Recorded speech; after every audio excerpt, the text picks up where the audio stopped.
Samantha career ముగిసిపోయిందా అంటే almost అయినట్టుగానే కనిపిస్తోంది. దాంతో పాటు 'మా ఇంటి బంగారం' అనే ఒక సినిమా మాత్రం రిలీజ్‌కి రెడీ అవుతోంది.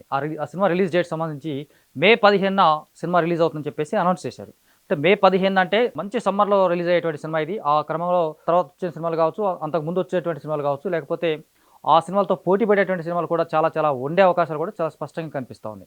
సో, సమ్మర్‌లో రిలీజ్ అయిపోయేటువంటి సినిమా ఇది. మే 15న 'మా ఇంటి బంగారం' సినిమా రిలీజ్ అవుతుంది. కానీ ఆ సినిమా కంటెంట్ ఎలా ఉండబోతుంది? కథ ఎలా ఉండబోతుంది? కథనం ఎలా ఉండబోతుంది? అనే విషయాలు మాత్రం చాలా చాలా ఇంట్రెస్టింగ్‌గా ఉంటుంది. At the same time disappointing కూడా అయ్యే అవకాశాలు కూడా కనిపిస్తున్నాయి. ఎందుకంటే ఈ cinema director Nandini Reddy. Already ఆమె 'బేబీ' లాంటి ఒక బిగ్గెస్ట్ బ్లాక్ బస్టర్ చేసింది. దాంతో పాటు సమంతతోనే 'జబర్దస్త్' అనే ఒక బిగ్గెస్ట్ డిజాస్టర్ కూడా చూసింది. సో, ఆ క్రమంలో చేసేటువంటి సినిమా నందిని రెడ్డి ఆ తర్వాత చేసినటువంటి సినిమాలు కూడా పెద్దగా ఆకట్టుకోలేదు, మెప్పించలేదు. సో, మొత్తంగా చూస్తే విడాకుల తర్వాత సమంత కెరీరు చాలా చాలా ఒడిదుడుకుల్లో ఉంది. చాలా ఇబ్బందుల్లో ఉందనేది మాత్రం చాలా క్లియర్‌గా తెలుస్తుంది. ఎందుకంటే విడాకుల తర్వాత చేసినటువంటి 'పుష్ప' సాంగ్‌లో వచ్చినటువంటి స్పెషల్ సాంగ్, ఐటెమ్ సాంగు చాలా బిగ్గెస్ట్ హిట్ అయింది. ఐటెమ్ సాంగ్ వరకు పరిమితం అయింది. తర్వాత 'శాకుంతల' కావచ్చు, 'యశోద' కావచ్చు, ఆ తర్వాత తమిళ్‌లో ఒక మూవీ కావచ్చు. ఈ 3 హ్యాట్రిక్ డిజాస్టర్స్ అయినటువంటి సందర్భం కూడా కనిపిస్తుంది. అంటే విడాకుల తర్వాత వచ్చినటువంటి ఆ 3 సినిమాలు కూడా బిగ్గెస్ట్ డిజాస్టర్స్ లాగా మిగిలిపోయినాయి. ఆ తర్వాత 'ఖుషి' 2023లో వచ్చినటువంటి 'ఖుషి' కాస్త ఆకట్టుకుంది, మెప్పించినట్టుగా కనిపిస్తోంది. సో, ఇప్పుడు అలాంటి సందర్భంలో వచ్చినటువంటి గ్యాప్ తర్వాత తను ఒక ప్రొడక్షన్ కంపెనీ పెట్టింది 'ట్రాలాలా' అనే కంపెనీ. దాంతో తను 'శుభం' అనే ఒక సినిమా ప్రొడ్యూస్ చేసింది. ఆ సినిమా బానే ఆకట్టుకుంది, మెప్పించింది అనే సందర్భం కూడా కనిపిస్తుంది. అయితే ఇప్పుడు అదే బ్యానర్‌లో 'మా ఇంటి బంగారం' సినిమా కూడా రిలీజ్ కాబోతోంది. అంటే అదే బ్యానర్‌లో వచ్చినటువంటి సినిమా కావచ్చు, లేకపోతే 'నందిని రెడ్డి' సినిమా కావచ్చు, లేకపోతే కంటెంట్ పరంగా చూస్తే ఈ సినిమాకి సంబంధించిన టీజర్ చూస్తే టీజర్ కొంచెం ఇంట్రెస్టింగ్‌గా ఉంది, ఆకట్టుకునేలా ఉంది.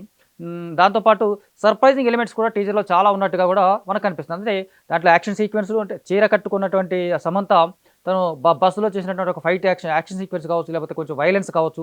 దాంతో పాటు కుటుంబంలో చాలా కలిసిపోయేటువంటి మనిషిలా కనిపిస్తూ ఒక డిఫరెంట్ షేడ్స్‌లో ఆ పాత్రలో కనిపించబోతున్నాయి. ఆ పాత్రలో కూడా మెప్పించేలాగా ఉంది. కాకపోతే రీసెంట్‌గా తన రెండో పెళ్ళికి సంబంధించి చూస్తే ఇప్పుడు హ్యాపీగానే ఉంటాను. తను ఆనందంగానే ఉన్నట్టుగానే కనిపిస్తున్నప్పుడు కూడా ఆడియన్స్ ఏ మేరకు రిసీవ్ చేసుకుంటారు సమంత సినిమాల్ని? అంటే తెలుగులో పర్టిక్యులర్‌గా తెలుగులో 'డైవర్స్' తర్వాత కాస్త నెగటివిటీ పెరిగింది. నెగటివిటీ ఇంపాక్ట్ కనిపించింది.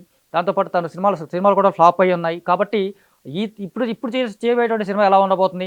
తన నిర్మాణంలో నిర్మించినటువంటి సినిమా 'మా ఇంటి బంగారం' ఎలా ఎలా ఉన్నప్పటికి కూడా ఆకట్టుకుంటుందా? లేదా? అనేది మాత్రం చాలా క్లియర్‌గా క్వెషన్ పాయింట్ లాగా కనిపిస్తుంది. అంటే మనకు ఆమె సినిమాలకు సంబంధించి చూస్తే ఆకట్టుకున్నటువంటి అంశాలు ఎన్నప్పటికి కూడా తనని ఎలా రిసీవ్ చేసుకుంటారు ఆడియన్సు? తన సినిమాల విధానాల పట్ల కావచ్చు, సినిమాల మేకింగ్ పరంగా కావచ్చు, ఎలా చూసుకున్నప్పుడు కూడా ఆడియన్స్ ఎలా రిసీవ్ చేసుకుంటారు? ఎలా రిసీవ్ చేసుకోబోతారనేది మాత్రం చాలా ఒక పెద్ద ప్రశ్నలాగా ఉండిపోతుంది. అంటే 'మా ఇంటి బంగారం' సినిమా కథ ఎలా ఉన్నా, కథనం ఎలా ఉన్నా ఆకట్టుకునేలా మెప్పించకపోయినప్పటికి కూడా నిజానికి జనాలు ఈ సినిమా చూస్తారా? చూడగలుగుతారా?